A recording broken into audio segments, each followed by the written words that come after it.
Okay guys, we're putting on a Dorman 800-409 for a heater core coupling. Quick disconnect, plastic. The original one broke on me, so just cut the this is the original hose that it goes into. This goes on the water pump. This goes up to your heater core. And it plugs right in.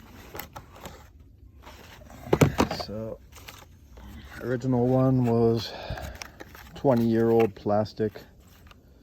They make an aluminum or stainless steel replacement part. I went with the plastic.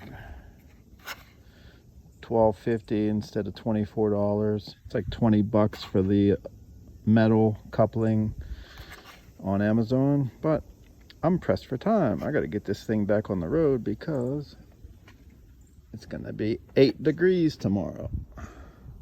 So here we go.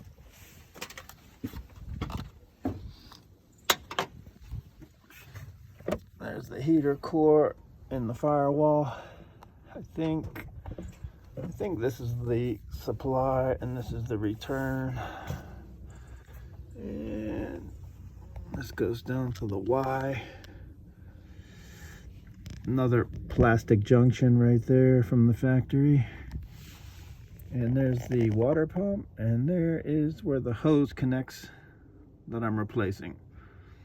So we're gonna put this thing on and fill it with antifreeze and be back on the road. 2004 Silverado 2500 HD.